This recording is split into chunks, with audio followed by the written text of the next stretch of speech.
Hello, my name is Susan Ward and I am Head of Art at the National Army Museum. Today I'm here in the art store getting ready some of the artworks for our big summer exhibition, Myth and Reality, Military Art in the Age of Queen Victoria.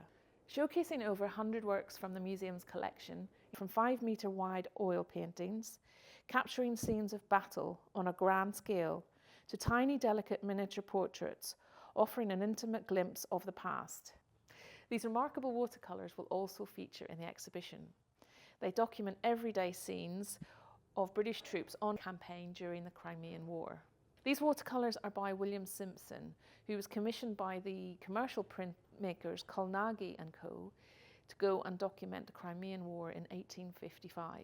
While the Crimean War marked the rise of war photography, William Simpson here has chosen the traditional method of watercolours to capture and document what he saw.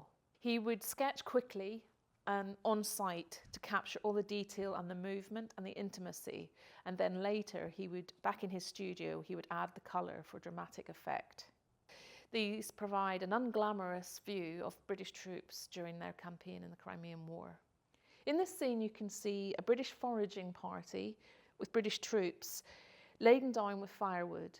In the distance you can see Sevastopol burning, having been set fire to by the Russians when they retreated. It's a very unglamorous shot of military life on campaign, but Simpson, you can imagine, when he came across this scene, had to capture immediately in his sketching, and has later perhaps added the drama with the smoke billowing across the sky. You can still see the sketch marks in the foreground and in some parts of the sky where he's tried to create the drama and the smoke. Unlike other watercolours or engravings meant for mass audiences such as the Illustrated London News, these were meant for a more sophisticated, educated audience. Simpson's watercolours capture both the topography of famous battlefields and also troops relaxing around camp. These are not grand oil paintings depicting heroic, dramatic scenes, but rather the everyday life of soldiers on campaign. In this scene you can see soldiers relaxing in camp. It's dated the 15th of July 1855, so we'll get a sense that it is actually very hot. There's a slight heat haze coming across the land, and also a few of the soldiers are wearing a summer headdress to protect the heat against the back of their neck. It's a rather lovely domestic scene with chickens, goats and pigs in the foreground, and a very relaxed everyday portrayal of soldiers on campaign.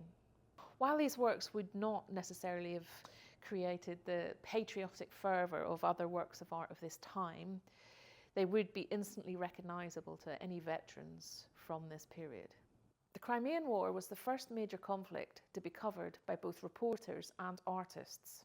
You may have heard of William Howard Russell, the reporter from the Times who covered the war extensively. He was known for being outspoken and very critical of the British Army's conduct during the war. What sets Simpson apart is his works were officially or authorised by Lord Raglan and the British Army. His pieces were actually transported back to Britain in Lord Raglan's dispatch bag, and then when they arrived back they would have been viewed by the Queen. The Army recognised the significance of capturing the campaign for posterity. William Simpson was able to embed himself amongst the troops and everyday life, fairly similar to how photographers today are allowed to be embedded amongst the troops on campaign. These watercolours, painted 170 years ago, are still vivid, and the detail is amazing, and they look as if they could have been painted yesterday. William Simpson was able to give us a window into the world of what life was really like for British soldiers during the Crimean campaign. These watercolours have not been on display for many years now at the museum. Myth and Reality, Military Art in the Age of Queen Victoria will be our new summer blockbuster, of which these will be a feature, and admission is free.